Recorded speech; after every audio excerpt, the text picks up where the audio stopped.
தீபாவளினா பளிச்சுன்னு ஞாபகத்துக்கு வர்றது பட்டு, பட்டாசு, பலகாரம். பலகாரம்னா ஞாபகத்துக்கு வர்றது மந்த்ரா கடலை எண்ணெய். அபார ருசி, ஆரோக்கியமான உடல் நலம். தீபாவளி அன்னைக்கு மட்டும் இல்ல, என்னைக்குமே கிச்சன்ல இருக்க வேண்டியது மந்த்ரா கடலை எண்ணெய் தான்.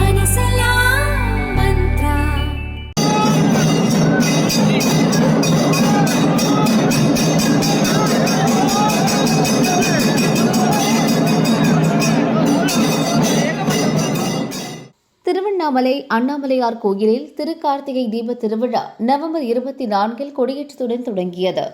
9 நாட்களும் பல வாகனத்தில் காலை மாலை என இரு வேளைகளிலும் பஞ்சமூர்த்திகளின் மாட வீதியுடன் நடந்தது. 10ஆம் நாளான இன்று அதிகாலை அண்ணாமலையார் கோயில் நடை திறக்கப்பட்டு அண்ணாமலையார் உண்ணாமலை அம்மனுக்கு சிறப்பு அபிஷேகம் மற்றும் ஆராதனைகள் நடந்தது.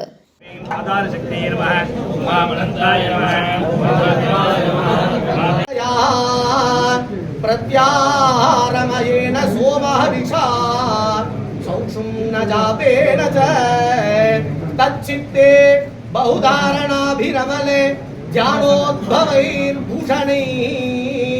4 மணி அளவில் அண்ணாமலையார் கருவறையில் பரணி தீபம் ஏற்றப்பட்டது.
அண்ணாமலையாருக்கு, அண்ணாமலையம்மன் தாயாருக்கு, அண்ணாமலையாருக்கு, அண்ணாமலையாருக்கு.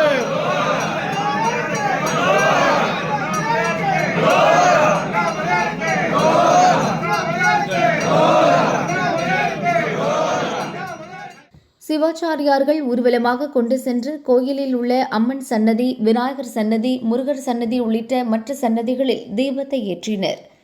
பரணி தீப தரிசனத்தை பல்லாயிரக்கணக்கான பக்தர்கள் கொட்டும் மழையும் பொருட்படுத்தாமல் கண்டுகளித்து பக்தி முழக்கமிட்டு தரிசனம் செய்தனர்.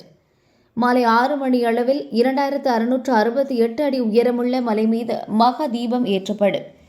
கோயில் முழுதும் வண்ண வண்ண மலர்களால் அலங்காரம் செய்யப்பட்டு விழாக்கோலம் பூண்டுள்ளது.